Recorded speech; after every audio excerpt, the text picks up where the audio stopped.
Hare Krishna, Prabhu. How are This you? is good. How are you? I'm doing well. Are you still in Toronto? Oh, yes, definitely. Okay, great. I haven't seen you in so long. So Nandini, Jill and I actually know each other since 2020. Oh, He was one of wow. the few first initial devotees who started the university outreach with us. Oh, that's nice. Yeah, so he was seeing him after a really long time. Yeah, no, he's been coming to like almost all of these sessions that we've been Oh, having. So wow. it's been really, really nice to engage more with him. Nice. Good. Yeah. Okay, so let's see what's going on.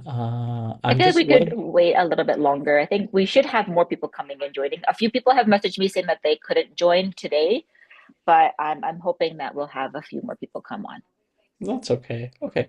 So what I'm going to do is I'm just going to continue talking because Yeah, this is being live streamed. of course. And as I talk, I'm going to basically just talk about the steps that I'm going to take. So first thing I'm going to do is I'm going to open up PowerPoint, and then I have work still emailing me. Okay. So let us open this up.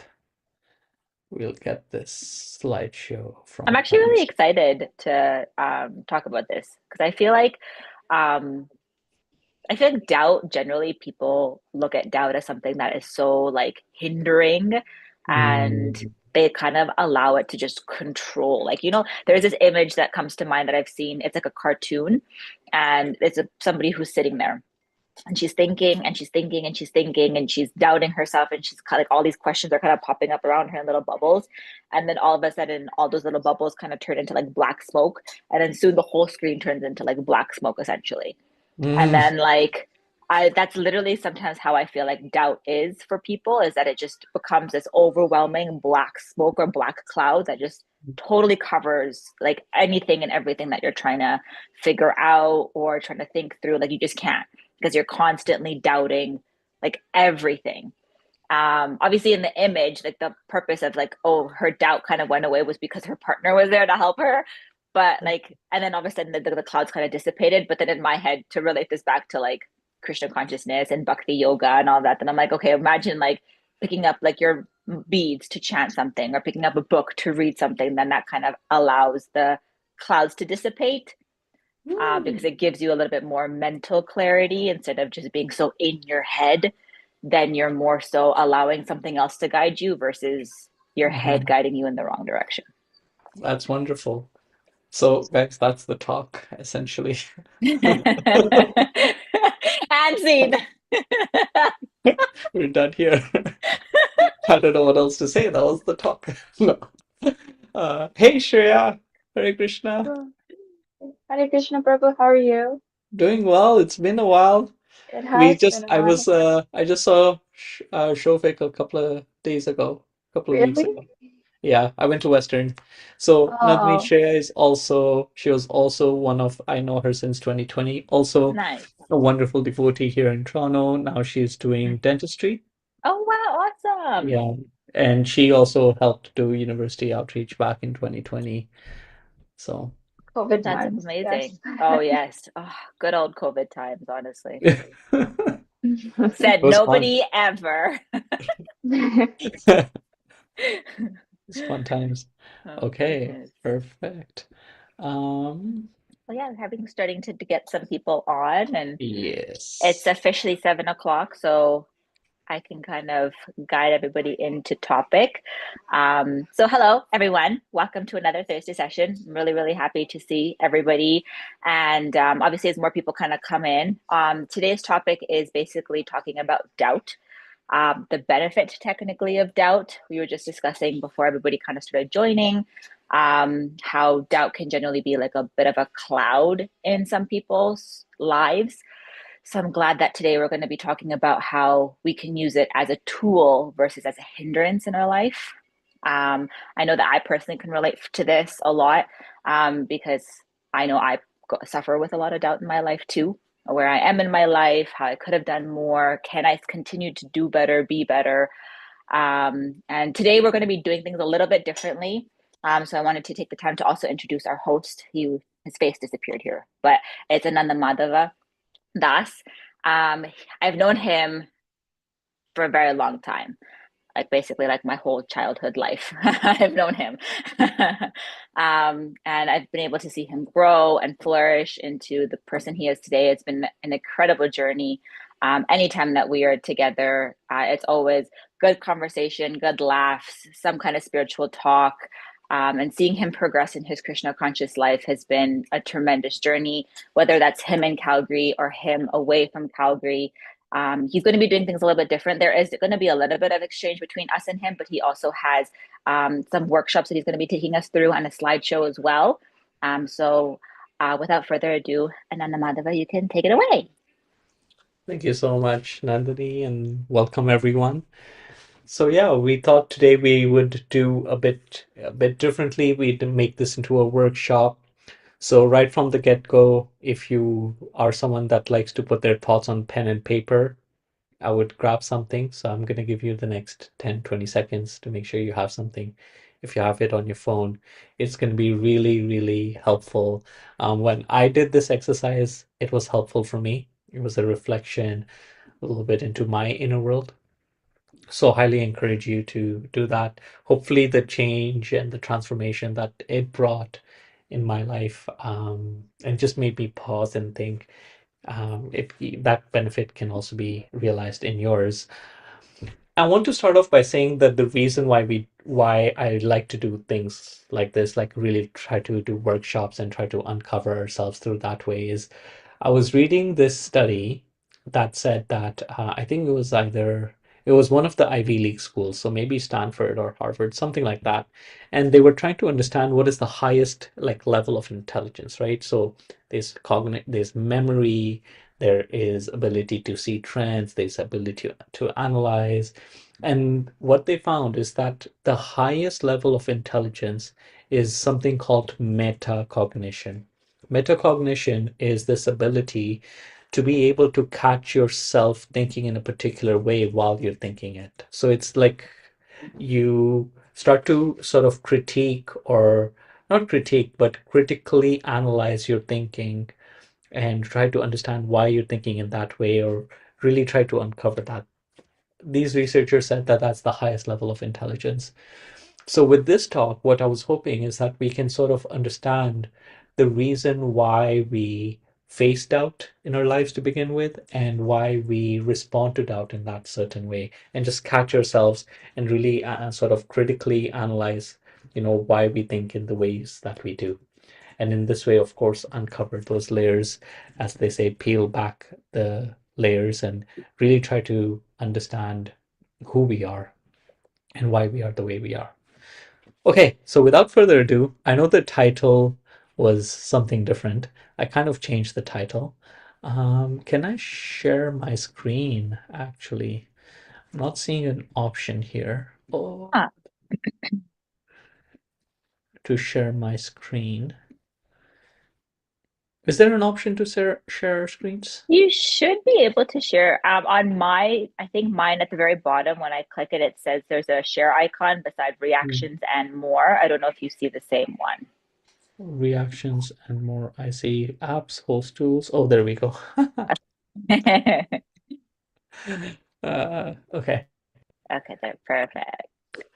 So this talk's title is The Three Faces of Doubt, and I'll uncover what that means. So let's start off with a story. So I when I was going through this talk, when I was thinking about it, I was like, what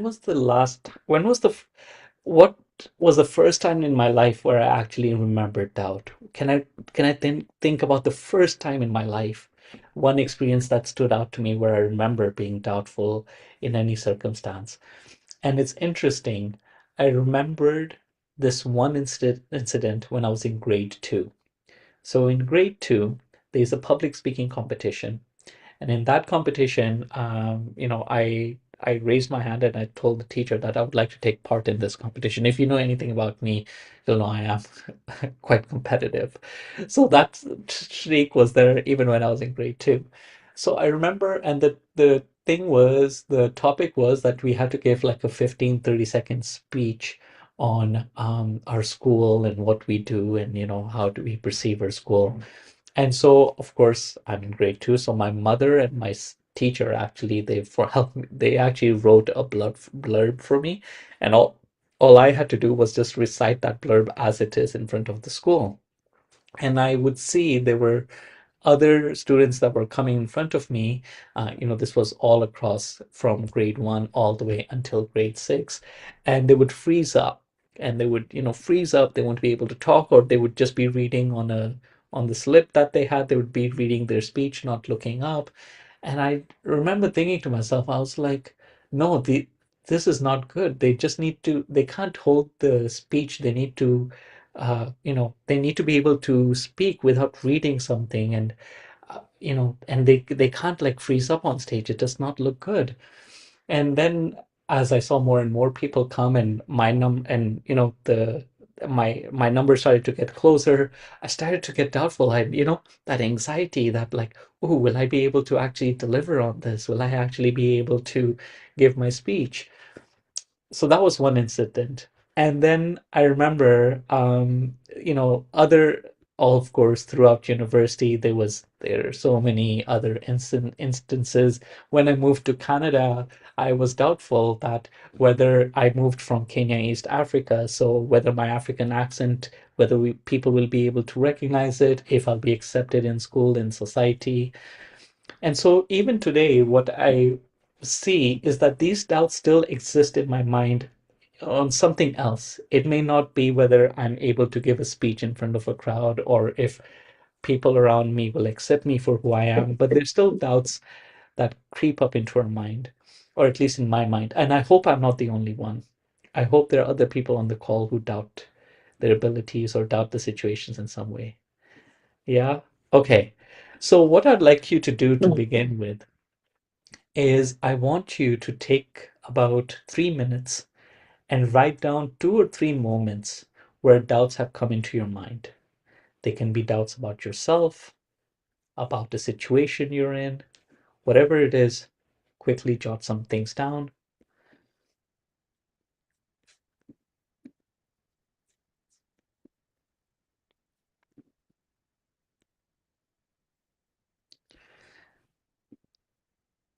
And just from those who've turned their cameras on, first of all, thank you.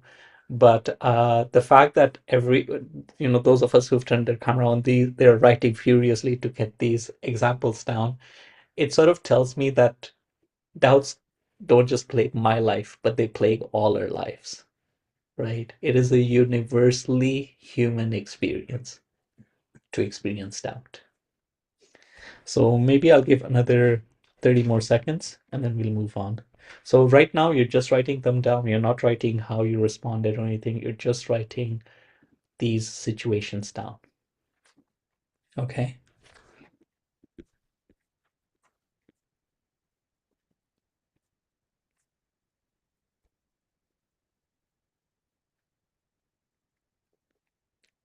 Okay, how are we looking? Okay, perfect. Great. Thank you.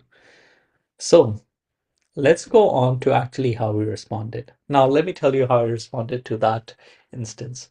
So when I started to doubt myself about whether I'll be able to speak in front of the school, what I did is I remember, so we were in an auditorium and you had to get on a stage to do it. The auditorium was indoors and you could exit out and there were corridors on each side. So I sat on the floor in the corridor, and I remembered that it was a little piece of paper and I memorized it like my life depended on it. You remember, you have to imagine.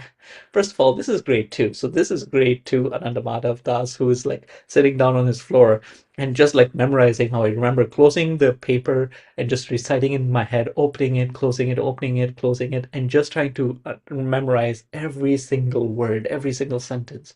Because the last thing I wanted was to freeze up on stage or to read from the paper. And of course, I went up, I spoke, and all I remember thinking, I still remember this, I remember thinking to myself, is that I have to hold the paper behind my back So I can't have it out in front of me even because I'll be tempted to read it. And I can't look at anyone because I'll get nervous. So I just have to look at above everyone's head and look at the door behind them because then I won't get nervous. And so that was my response, is that, when I doubted my ability to do something, the first thing I did was I tried to do whatever you have to understand that because I was doubting my ability, my default action was that I'm doubtful whether I'm going to be able to perform or not. So I'm going to do everything in my power to ensure that I will come out of this strong. I will get what I want. I will come out. I will get the W. I will get the win. Right. So that was my mentality. Right. And even when I moved to Canada, I remember thinking whether whether I'll be able to make friends or something. What I remembered myself doing at that time is I remember looking at everyone around me, picking up their mannerisms, picking up the way they dress, picking up the way they speak, and really integrating that into who I was. Now, at that point, you can imagine this was in grade 9. I didn't know who I was, right? I had some idea of what I like, what I didn't like, but that didn't matter because I wanted to be part of this group.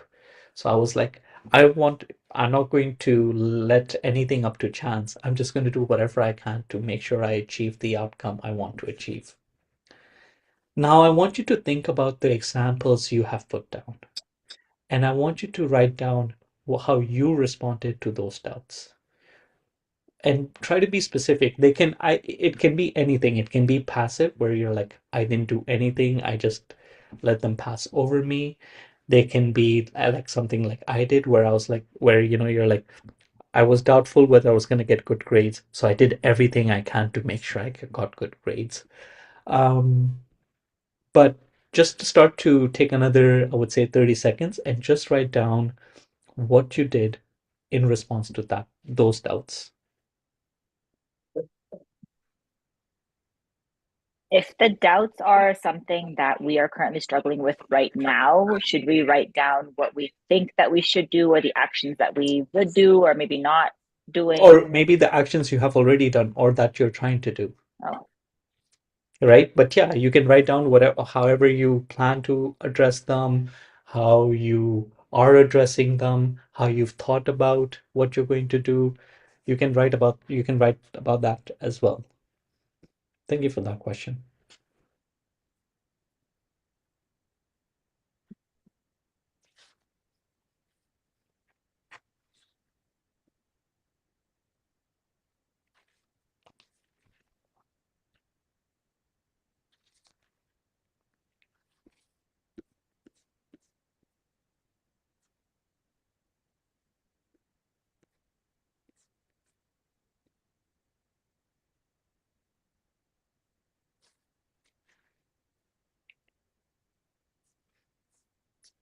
Are we okay?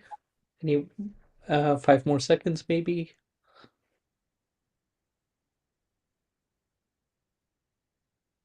Yeah, we're good.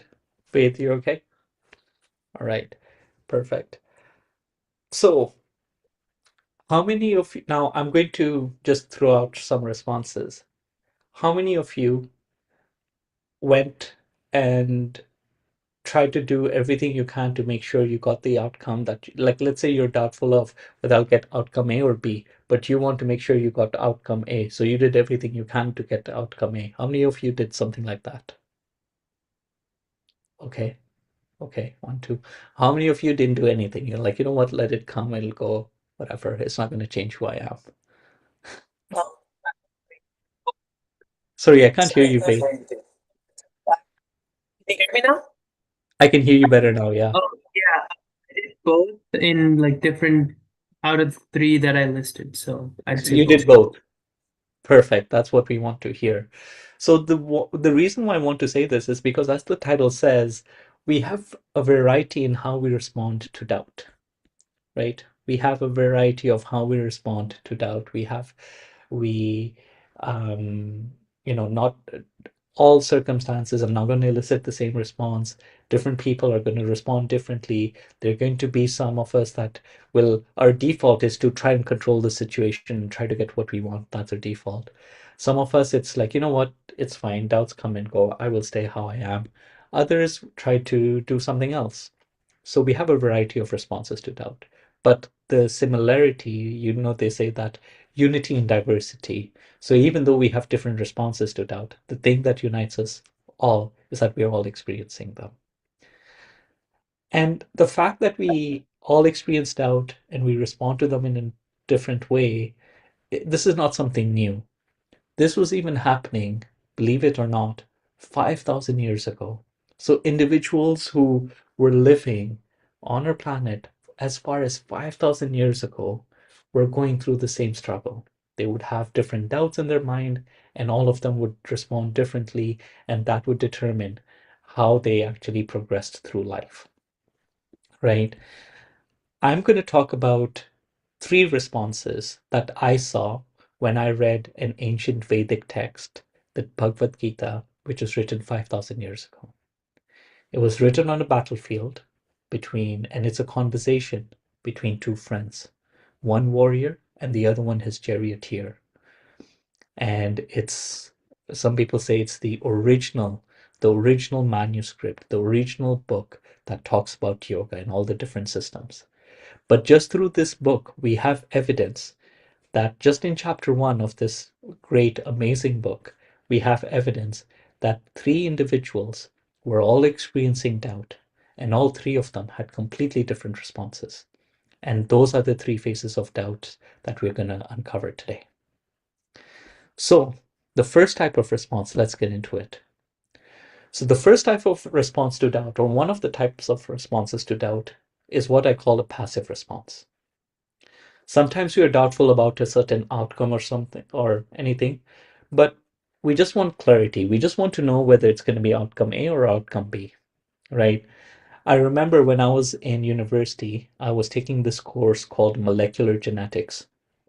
And anyone who on this call who has a healthcare background or has taken a course like this, I'll tell you right now, I had absolutely zero interest in it.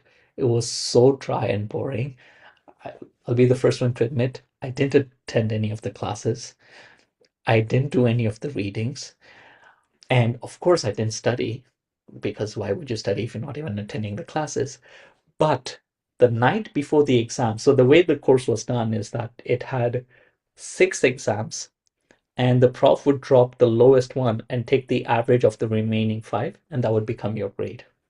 No, nothing like assignments or tests or everything. It was like that.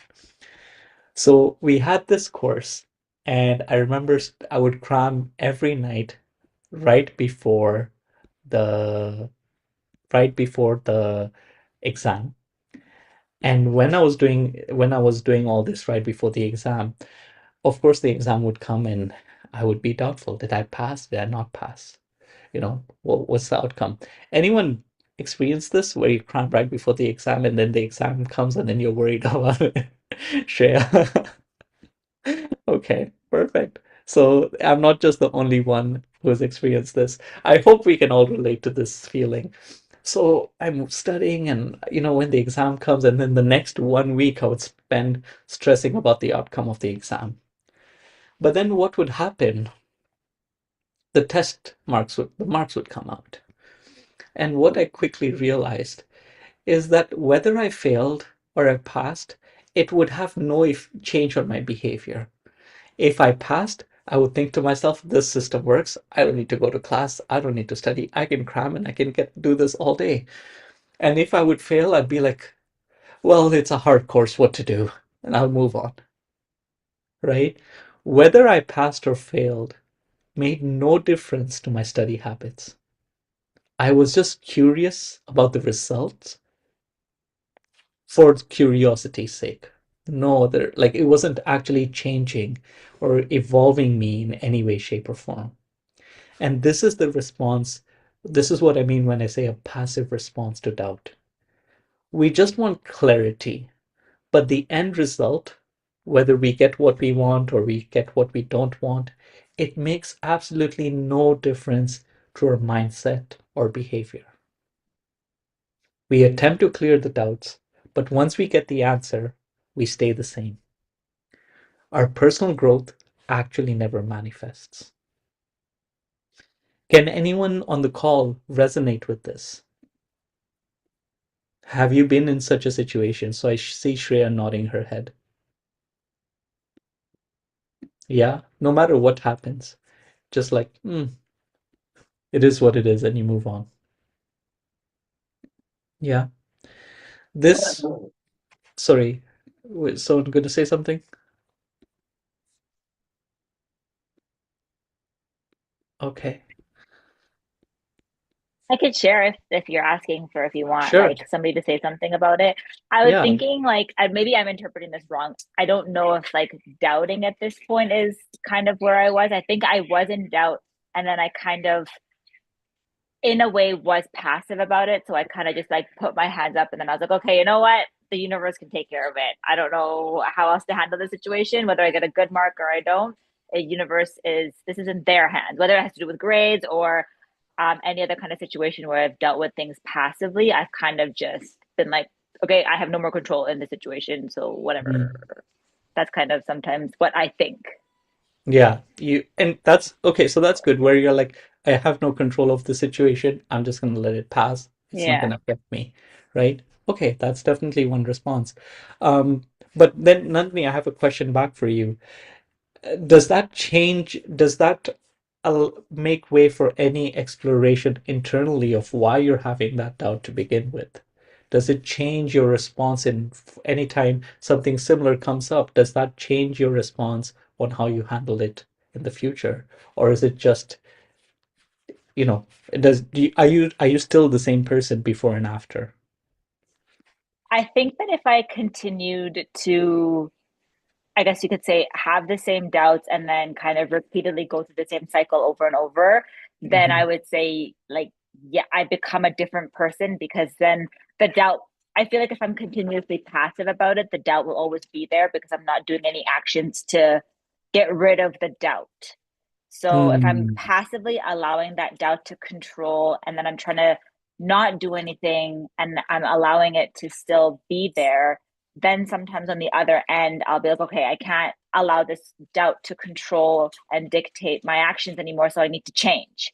It's like being so uncomfortable with the doubt that's in my mind that it's forcing me to then change and take action to allow the doubt to leave versus allowing it to stay and control everything.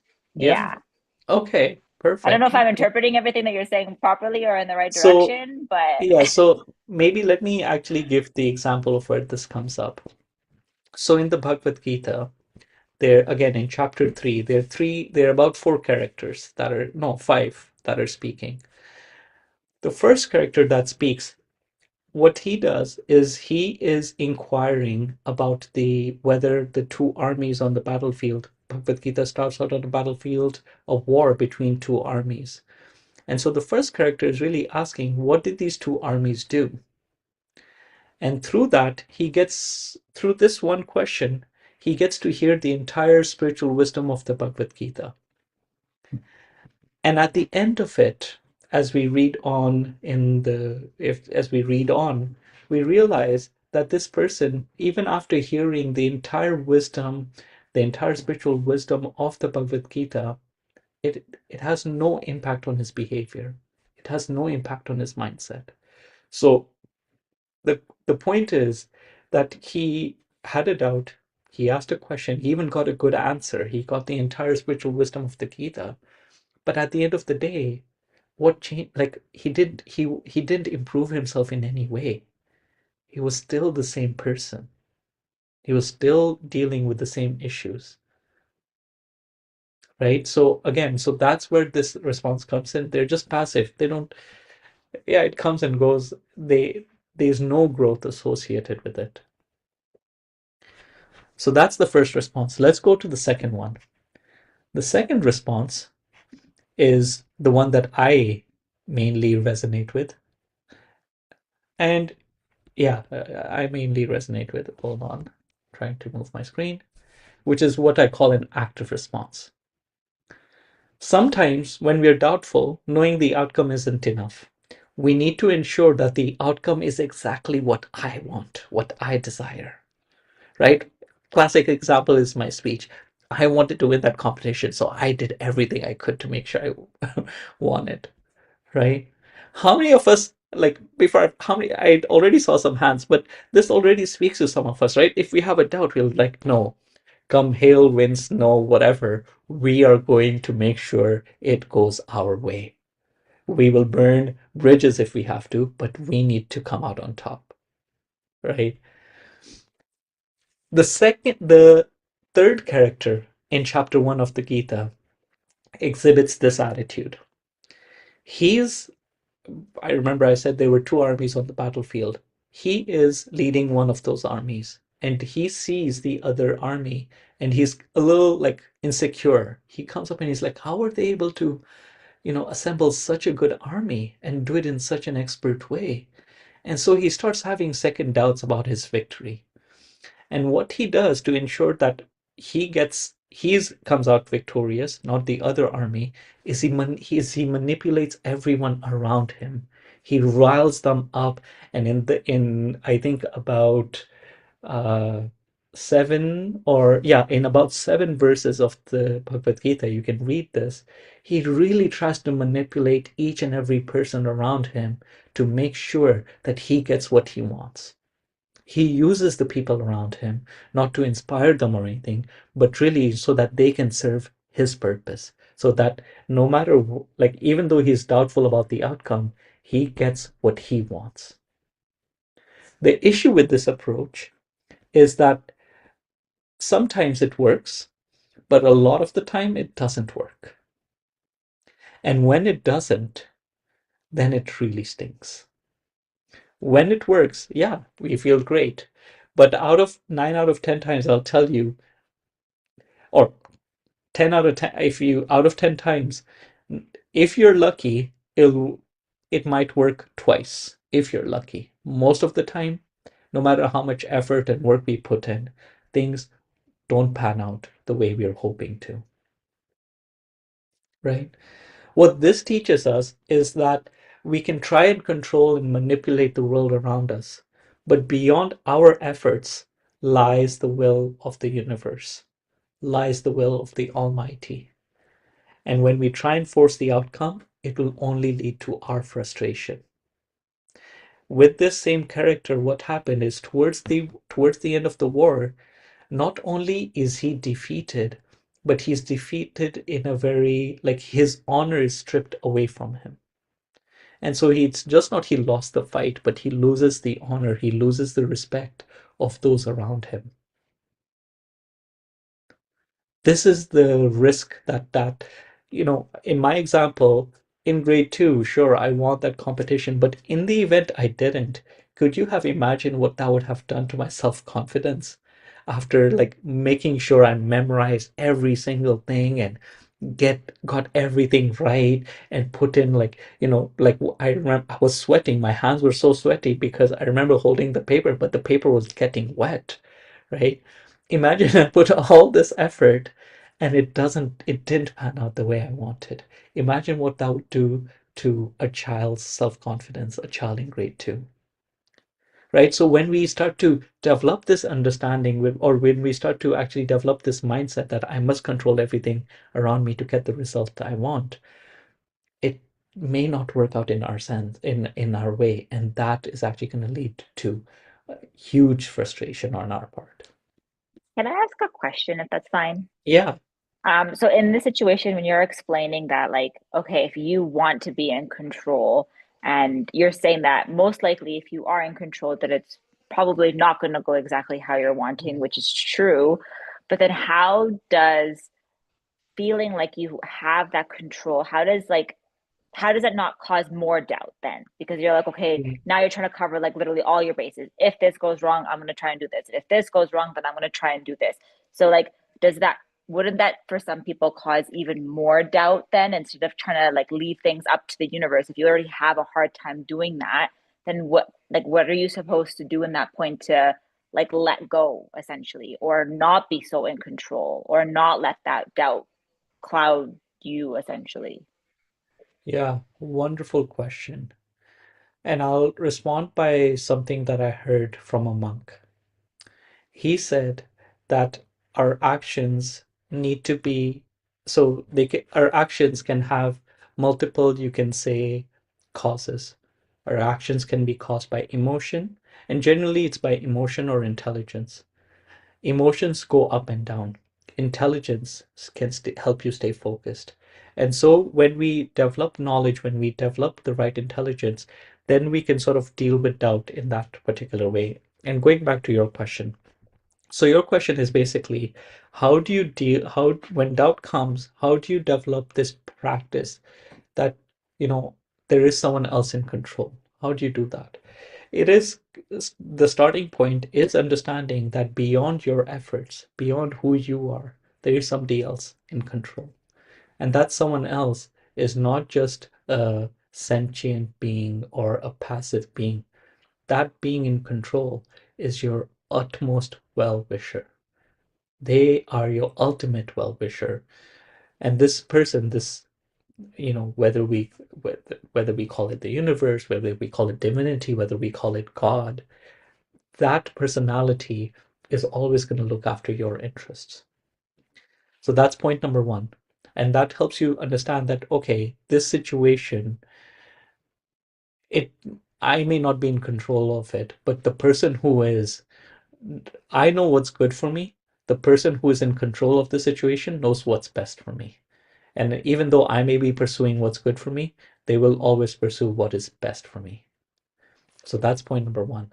Point number two is understanding, is also then balancing out with this, this old saying that God helps those who helps themselves, right? And so what we should always try to balance that the first point with is always understanding that we need to do our part. If there's food on our plate, but we actually don't make the effort to take a spoon or do whatever and put it in our mouth, we are not going to get that nutrition. So God has provided you with the food. You need to put in some effort to actually relish it. Similarly, God is going to provide you with opportunities. He's going to provide you with knowledge. He's going to provide you with wisdom. He's going to, like how he's providing you wisdom through spiritual text, through scriptures. But then it's our responsibility to unpack that and use that to understand that, okay, when I am faced with doubt, I can, based on what I've read, this situation is genuinely out of my control. And I trust, and the person who is in control, I trust them completely to do maybe not what's good for me, but what is best for me. And having that you can say that knowledge that there's someone else who's fighting your corner day in, day out, that will actually lead you to develop that sort of you can say that strength to relinquish. And the third point that I would do to really tie this back home is, and you can do this reflection exercise, think about all the times where things haven't worked out for you, right? Think about all the times things haven't worked out for you and try to actually see how that would actually, like, because things didn't work out how you didn't want them to, what other benefits came out of that? And you will actually start to see that the benefits that came out of that outweigh the benefits of if it had worked out for you. I'll give my personal example. I was over the past year, I was trying to get into business school. I was trying to pursue an MBA. I made it to final rounds. I made it to interviews. I got waitlisted, and then after that, I just decided that I would actually not pursue that for the time. And all of these schools were down south. And then events started unfolding down south, at which point I was like, I think I'm in a better situation for my family and I up north.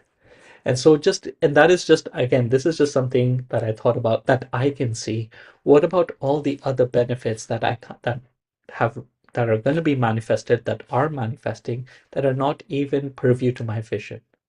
So when we start to actually connect the dots backwards, then that knowledge that, yes, the person who is fighting my corner, the person who is in control of the situation, does have my best interest at heart, starts to actually become, we start to become convinced of that. And so what our approach starts to become when we are faced with doubt is we balance the passive and the active response. We start to be like, okay, after I've done whatever I can, if things don't work out, that's fine, because there's a higher power in control. And this is actually what's going to lead to our third point. The third response is transformative. Let's say you have your doubts about your purpose or your career, right? Instead of just being curious about it and then not pursuing that, or you actually you go, you have an idea in your mind, you're like, my purpose is XYZ, without actually reflecting or something. You're like, I want my purpose to be XYZ, and you do everything you can and you go for it, and it works out or it doesn't work out, whatever it is. You take a balanced approach. You start to ask yourself, okay, what are some ways that I can start to understand my purpose? So you start off with the knowledge, with intelligence. Then you start to reflect a little more. How can I actually make that? If this is how I can find out my process. Okay, let me actually engage in this process to find out my purpose. Let me engage in this process to find that out. And you start to implement a few things. You start to reflect a little more, speak to career coaches, speak to other people ahead of you in their career, and start to understand that, okay, this is what I value, this is what I don't value, this is what I'm good at, this is what I'm not good at. So you're still putting in the effort, but you're doing it from a place of not just mindlessly, but you're actually exploring yourself and trying to come up with, through reflection, through introspection, trying to come up with what your purpose is or who you want to be. That itself, by the way, the fact that you have reflected, you have read, you have talked to other people, the person you are, just by doing the process, you're not even at the destination yet. Let me remind you, you haven't even figured out your purpose yet. You have just engaged in the process to figure out your purpose. That itself is transformative. Just by engaging in the process itself, you have automatically elevated who you are when you started out. When you started out, if we continue with that thought, you didn't know you didn't know what your purpose was. You didn't know the process to figure out your purpose. But now, because of that reflection, you've already started to understand who you are as a person, even though you haven't gotten the core yet, but you've started to actually go a little bit deeper and get a little bit of an appreciation of who you are. That's how powerful this response is. When we actually go for a transformative response, the process of when we begin the process of transformation, when we begin the process of reflection, when we begin the process of questioning, that itself transforms us before we even get to the destination. And I know this is a little bit of a mumbo jumbo, so let me actually get to the example. The character who actually exemplifies this is in one sense, you can call him the hero, the main protagonist of the Bhagavad Gita, of the scriptural text. This person was known as Arjuna. Arjuna, it is said, so the first character, if we thought about it, the person who was talking about the passive response, he had a doubt if the war will go ahead. Did these two armies actually fight, was his question. The second person was doubtful about if he will be victorious. So he starts to control everyone around him to be victorious. Arjuna, his doubt was that, what is my role in this war? Am I even supposed to fight? Am I supposed to be here? These are all the reasons I can think of why I shouldn't fight. What do I do? I'm so confused. What do I do? That's his state. But let's see what he does. Just the passive response would be, he doesn't know his place.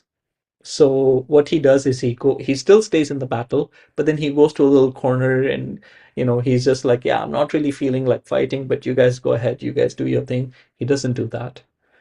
He is doubtful. He wants to run away from the battle, so he's doubtful about his ability to actually go ahead with the war. He doesn't run away from the battlefield.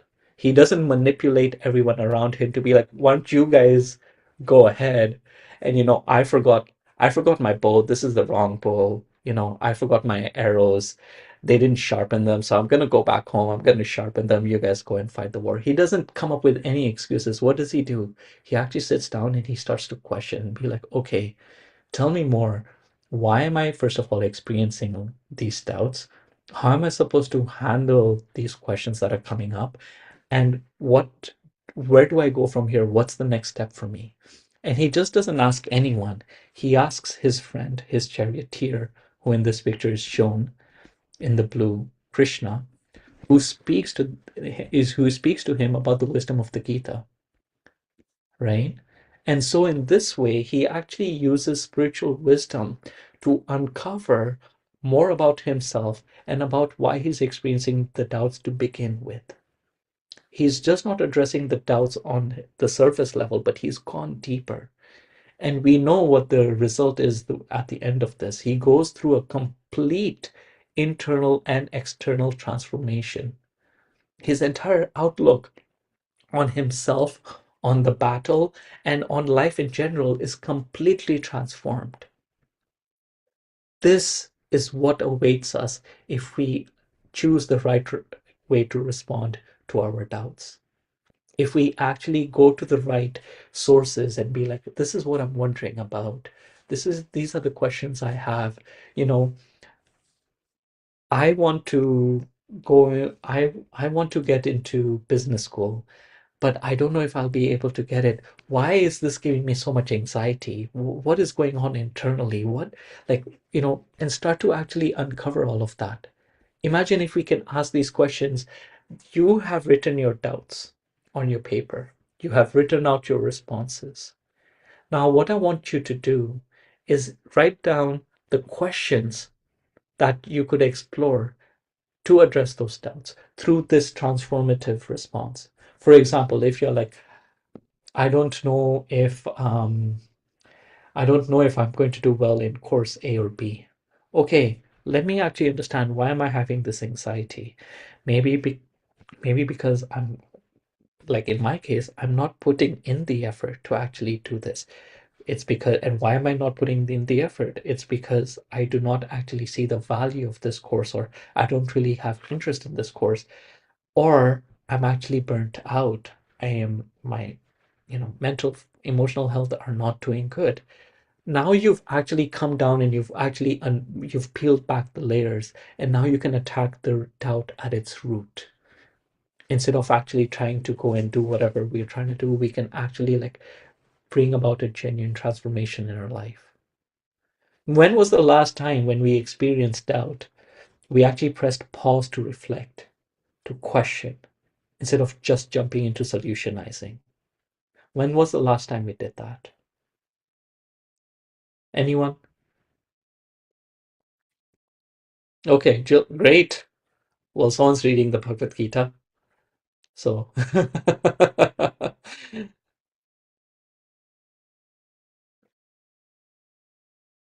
right? I mean, the fact that one person just raised their hand, I mean, I don't know if there are others who want to raise their hands. Even if you're not on camera, you can press the raise hand function. But I think Joe, I'm sorry, I think Joe wanted to share yeah, something. go ahead, please. Oh, no. I was wondering if can I share something about that, or like so I mean it's a very interesting thing. Me and Malvika were talking about it, and so there was a situation in my life where I had to take a very major step in terms of my relationship, and I was in kind of a doubt, like, okay, what's going to happen, what should I do, what is the step that I should take. And I was very fortunate to have some friends, um and those who were well wishers of mine, and who would think good of me, and I was able to take help from them. They were able to guide me through that situation. Even I ask myself, like, just as you mentioned that, like, what should be done. So I mean, um, those friends of mine, like, okay, I mean, I guess you probably know Paramkaram Prabhu and Prabhu Mataji, but yeah, like they were able to help me through that situation. So yeah, I relate with that a lot. Yeah, I mean, Jill, what you described is literally like this is proof that this approach works. When we do it right, when we do it with the right people, as Jill said, to do it with spiritually minded people who have our best interest at heart, then what awaits us on the other side, I cannot even describe, like I cannot even put it into words. And just to add to that, sorry, Yeah, go Nandini. ahead. No, I'm like, just to add to that, after that, like after I was guided through that situation, I feel like my whole life is changed now. I feel like I'm on a fresh start now. Like I see all things very clearly. I'm able to like make some decisions on my own now. This is the before when everyone joined. Nandini was sharing this analogy that doubt is like this dark cloud that surrounds us. And when the right people enter our lives, that doubt, it seems to dissipate and we start to see things more clearly. That is the power of the transformative response to doubts. So, what we discussed today. I think, sorry to interrupt, Yeah, Bola had a question. go ahead, Bola. Sorry, I missed you. It's okay. Thank you so much for this beautiful illustration. Um, I am really, really happy I joined today. So I have a question first. The question is, now these three responses, the first one passive, second active, and the third one transformative. Do you think that there is an intrinsic factor in us, quote unquote, that determines these responses? We're three people, for instance, myself, Nandini, and probably Malvika. Probably we have three different varieties of responses. Maybe I am passive, maybe she's active, maybe another person is transformative. Well, what do you think there's an intrinsic factor, something that determines how we respond? That's the question. Then my comment would be that for me, I find out that I want to believe that doubt is like it depends on how we see. It could be two kind of ways if you see it. It could be ego-centered or enlightenment-centered. When you doubt, when you have a doubt and you put it under the torch of enlightenment, that you're asking deeper, you're digging deep into yourself, inquiry based of I want to know more, I want to be enlightened, like a soul-centeredness, right? Then transformative is definitely the response that would be right. Because it's based on I want to know more, not ego-centered, which will be more. That's another kind of when you view doubt from that, like Arjuna or that response, that story you said really like kind of resonate with me a lot because the first response would be that I want to fight to make sure that I win, I do this, and that is ego-centered, right? It's not really centered on transformation or knowing the reason or want to find out anything. It's not anything. You just want to. You're attached to the result.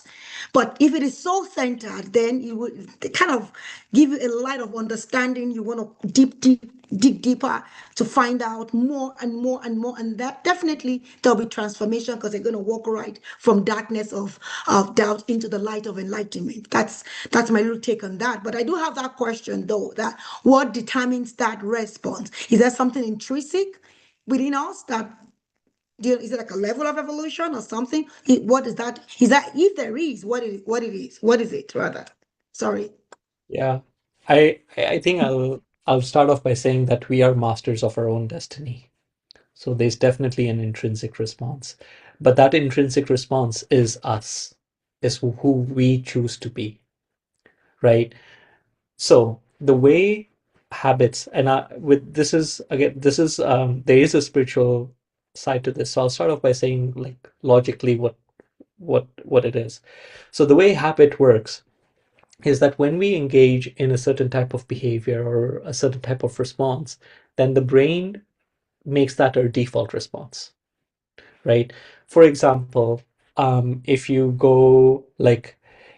really like to order Uber Eats, the moment you see Uber, whether it's a car ride or even if you see anyone taking anyone on the bike here in Toronto, immediately you'll open your phone and you'll be like, yeah, Uber Eats. That's what you've accustomed your mind to. Or there are other, individuals who've gone through trauma. If they see certain aspects, it'll trigger that trauma response again because there's a conditioning of the mind that's there. And a huge part of therapy is like reconditioning the mind to remove those triggers. So similarly, that's how habit works. And so what we've done repeatedly is what's going to determine our response. For me, I can tell you from grade 2, I've been following this active response, right? And so for me, that has become default that I need to break out of, right?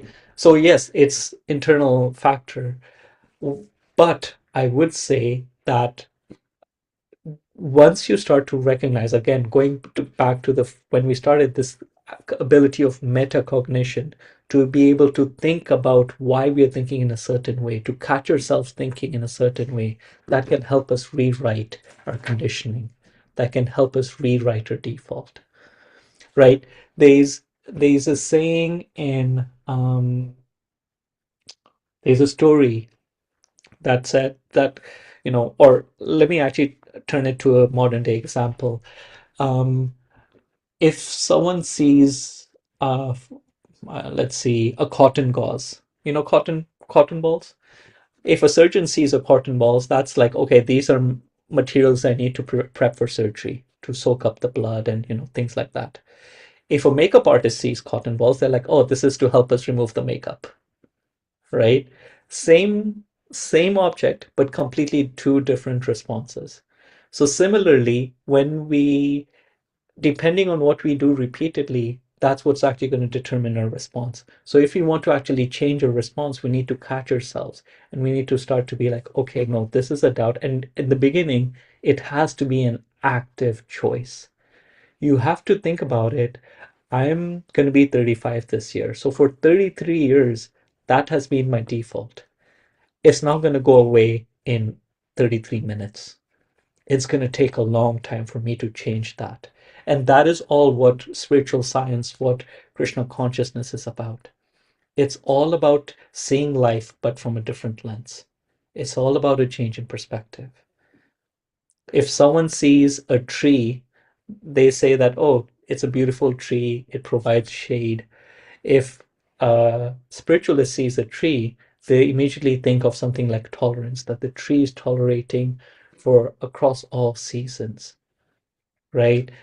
If someone sees, if their default response has been passive to doubts, then when a doubt comes tomorrow, that's going to be their intrinsic response, their innate response.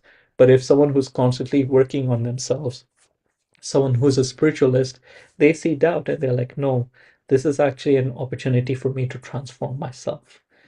So that's what I would say, is that there is an innate intrinsic factor, but that intrinsic factor is how we've been conditioned to think all our lives. Thank you. It's us. Yeah. I hope that was okay. That's great. Thank you. So just to summarize, so we discussed 3 responses today: passive, active, and transformative. Those of us who've read a little more, I'm just going to add on this note. Everything in the world we know revolves around the 3 principles: the mode of ignorance, mode of passion, and mode of goodness. Mode of ignorance, I'll just give you personalities. You can think about what an image will come into your mind, and that I want you to associate with mode of good in these different modes. Mode of ignorance is someone who you can imagine lays on the couch, is eating, unhealthy foods like all day, doesn't scrolling on their phone, just brain dumping 24 hours a day, you are already getting a picture of such a person. That would be something that relates to the mode of ignorance. And this passive response is in the mode of ignorance. They don't really care about growth, whether it comes, goes. It's like they just stay the same. Mode of passion is someone who sleeps, who is like always on the go. They're never taking time out to what they call smell the roses. They're always just go, go, go, go, go. They're just burning themselves out left, right, and center, but they're just pushing through, pushing through, pushing through. That is the active response, where it doesn't matter what I have a doubt, but I'm going to do whatever I can to make sure I get what I want. As Bola said, very egocentric. Mode of goodness is someone who is very equipoised, very balanced. They know when to work, but they know when to rest. And they're very disciplined in both aspects. They're not going to overwork themselves. They're going to take time out to rest. They're going to take time out to recharge. And once that time is done, then they're going to get back into it. Again, you're already thinking of individuals when I say of this. That's the mode of goodness, and that's transformative. They take the aspect of, yes, I need to do something. I need to put in some effort, but at the end of the day, I also recognize that this is an opportunity for me to transform myself, and that's how I'm going to engage. I'm going to use this doubt, this moment of doubt, to transform myself. Mind you, Arjuna, the other two in the Bhagavad Gita, the other two characters, their doubts are only mentioned once. Arjuna has a different doubt every chapter in the Gita, sometimes multiple doubts within the same chapter. And at any one of those times, he doesn't take the passive or active responses. He's always in the transformative mode. And that is it's his questions. It's Arjuna's ability to always take the transformative response to doubt that has given us the Bhagavad Gita. And so one of the other benefits for everyone on the call for pursuing this type of response is that it's not just for you, but it's for your community and everyone else around you. When they see you taking the transformative response to doubt, they will themselves get inspired by your example. And in that way, each and everyone on this call actually has the opportunity to be a leader in our respective families, in our respective communities, in our respective friend groups, with everyone around us. When everyone sees that this person is dealing with so many ups and downs, so many doubts, but they never give up a chance to actually use this to transform themselves, they will be so inspired, and they themselves would want to do that. So that's what I'm going to end with. And the one last question I have for everyone is, now that we've spoken about these, which ones do you identify with most, and which ones do you want to identify with most? Okay. I think someone is unmute. They're not fully muted, but we can unmute. We can mute them. Yeah, okay. There we go. Perfect. So I'm sorry I went over time, but I hope this was a transformative session. Did anybody want to share anything? I know we are a little bit past time, but it was a really, really good discussion, I have to say. So thank you, Ananda Madhava, for speaking so well on this topic. I think all of us all suffer with this area. And so to be able to even recognize that there's 3 different modes, so that I feel like as we continue now pursuing in life, hopefully we'll be able to recognize, okay, there's these 3 doubts, so that when we're going in our own day-to-day life, we can kind of reflect back on this conversation and be like, oh, okay, now which route do I want to take? Versus before, when you're kind of not even realizing that, oh, there are different ways on interpreting doubt, then you're even more lost than you thought that you were. But now that you have that idea in your head that you're like, oh, okay, actually now I know now how to break it down, it'll be a little bit easier. Yeah. But did anybody want anything to share, or any reflections or realizations before we decide to call it an end to this wonderful session? I'll just quickly say that I believe that my doubt and not being passive, not being active, but kind of being transformative is what brought me to this circle of great people. Yeah. You know what I mean? Yeah. So I just need to say that, because if I had not kind of dug deeper into that doubt and kind of transform the way I feel and think, then I won't be here, because it's not many people that look like me will be in this kind of in this circle, right? Yeah, because we know that we are more religious based than spiritual based. So I feel blessed to be here. Oh, Oh, well, thank you we're so so much for sharing happy that, to Bola. have you here, honestly. You're sunshine all the time, so we love it. Sorry, I'm just gonna say that, Bola, you stole my reflection. Well, because I also wanted to say the same thing, like the transformative approach that I took during my life situation has brought so many good things in my life, and because of which I'm sitting here again, like Bola said. Yeah, but yeah, and thank you for amazing session, Ananda Prabhu.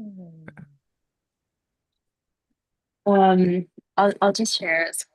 I really like the session. I've been tired all week, and I was and then I was like, no, I really like the topic. I usually do. So then I came, and doubt is something I struggle with a lot, like on a daily basis, I would say, and especially right now because I'm trying to do something new.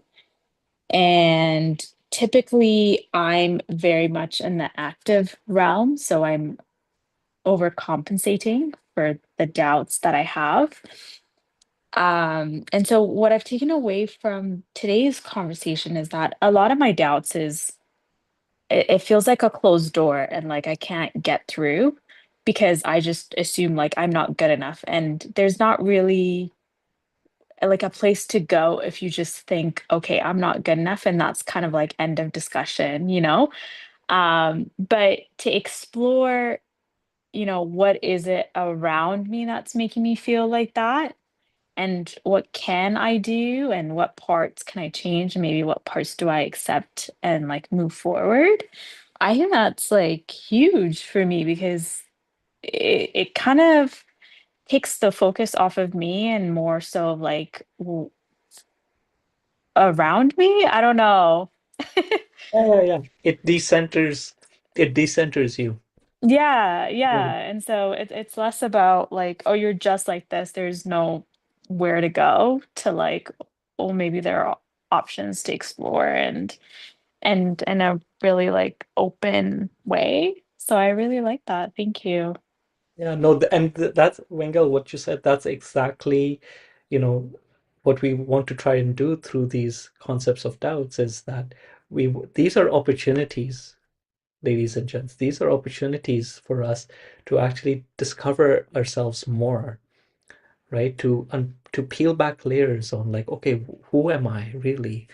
And so it's really I feel it's a wasted opportunity if we don't actually take that time to reflect and be like, why am I, like Miguel, in your example, why am I overcompensating to begin with? Like what's underlying all of that, right?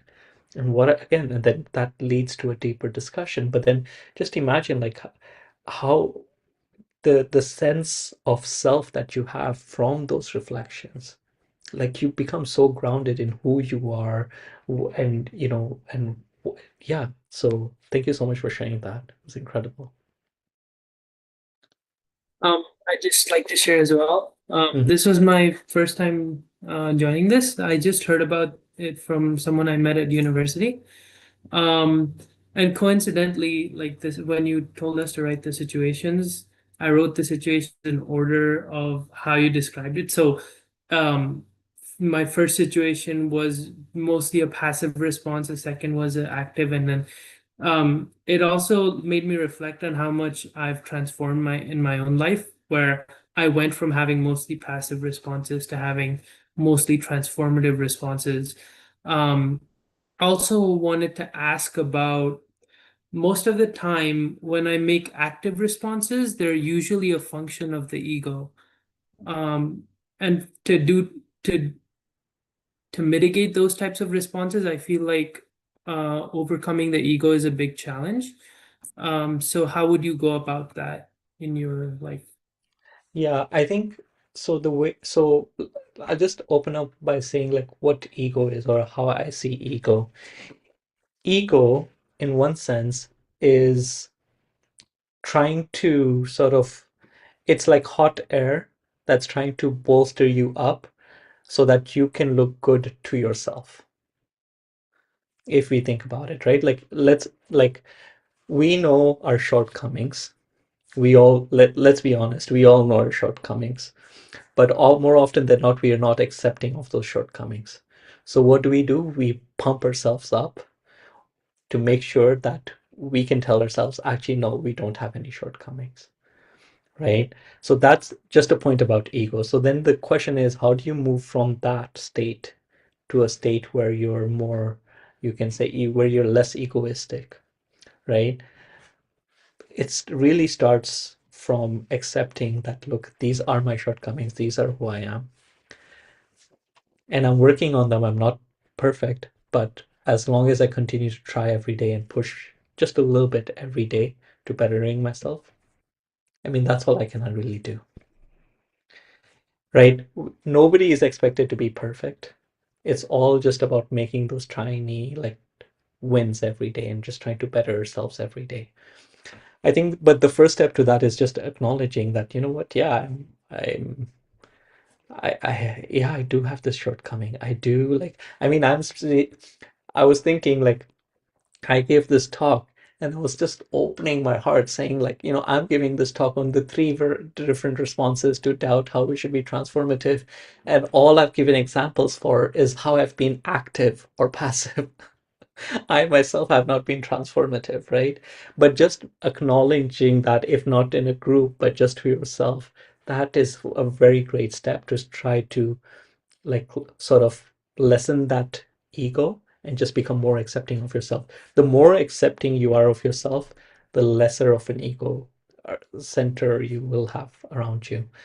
I heard one time I was going for a walk in Toronto in the summer at 11:30, and I heard this, some friends were walking in front of me, and I overheard them saying that the only way through to genuine self-security is by acknowledging your insecurities.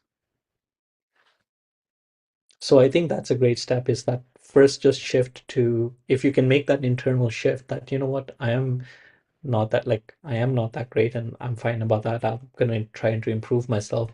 That automatically will start to move you genuinely, just in general in life. Even when it comes to doubt, you'll be like, I'm trying to control all this, but I know I can't. And you know what? That's fine with me. I'm just going to accept that and try to do what I can and move along. Thank you. I think we have another question from Jill. Yeah, I think the last statement you said is related to that. When you mentioned that we should reflect on some situations or the doubts that we have, and then dig deep into that, right? And when we dig deep, we found out, for example, you said that, okay, why am I not taking an action on this? Am I not interested on this, or is there some other reason? And then okay, I'll ask you, what would you do when you find out something, you explore yourself and you find out something which you don't feel it is good about yourself, and then, as in, for example, let's say, as an example, I see that, okay, I'm not taking any action on this because I'm being lazy on it, right? How would you respond to that? My process is usually, I ask myself, why am I being lazy around it?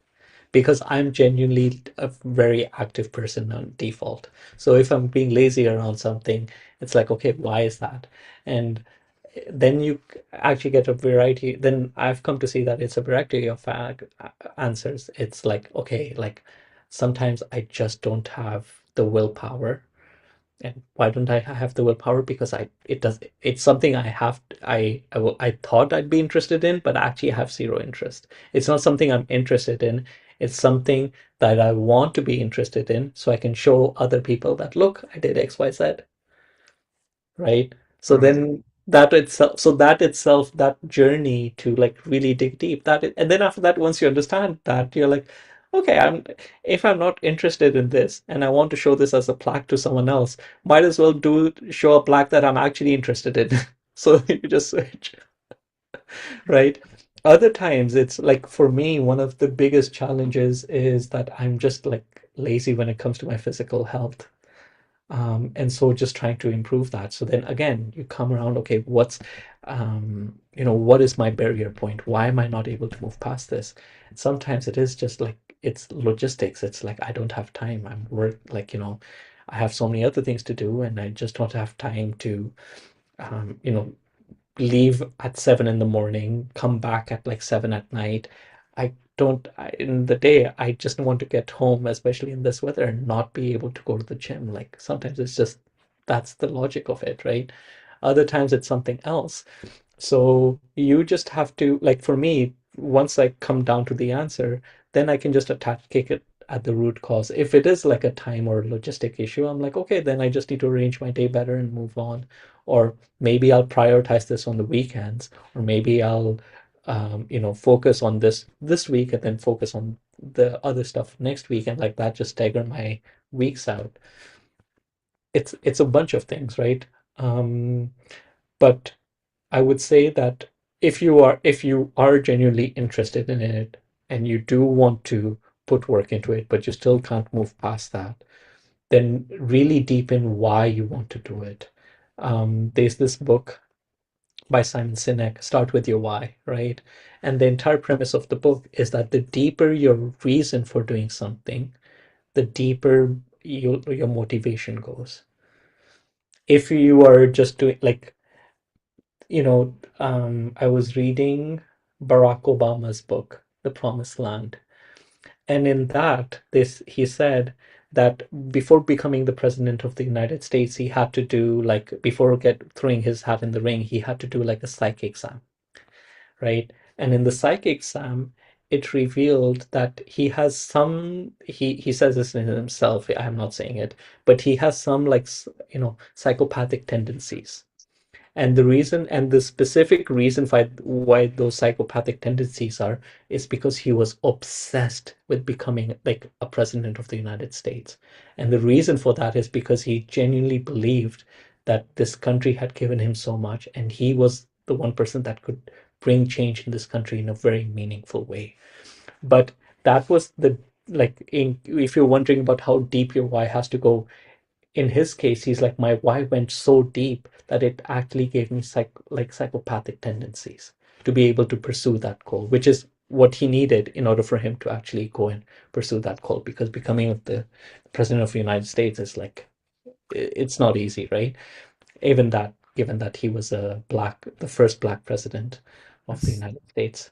So the point is that you have to explore, go down deep, and then if you're like, I still can't understand why I'm still lazy about this, then shift your focus to be like, okay, why do I actually want to do this, and make that very deep and very grounded, and then see.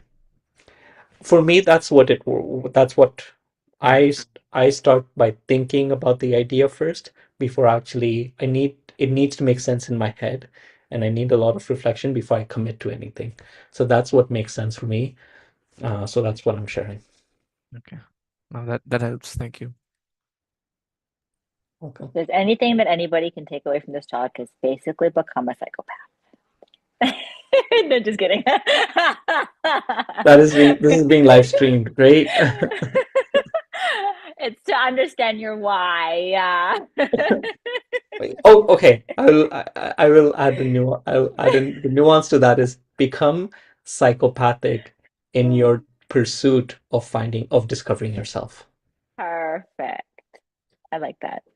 I wanted to thank everybody for coming on and enjoying the session and joining us in this session. Sorry for going a little bit late, but also not sorry because it was such a great discussion. Thank you to Ananda Madhava for leading this discussion, putting in the effort, having the slideshow. You did a fantastic job. Thank you to all of you guys for joining and coming in. If you feel like other people can benefit, please share this with them, invite them on. We're more than happy to invite more people, build a small community. Thank you again, everybody, for coming, and we will speak to you guys all next week. Bye. Take care, everyone. Bye-bye.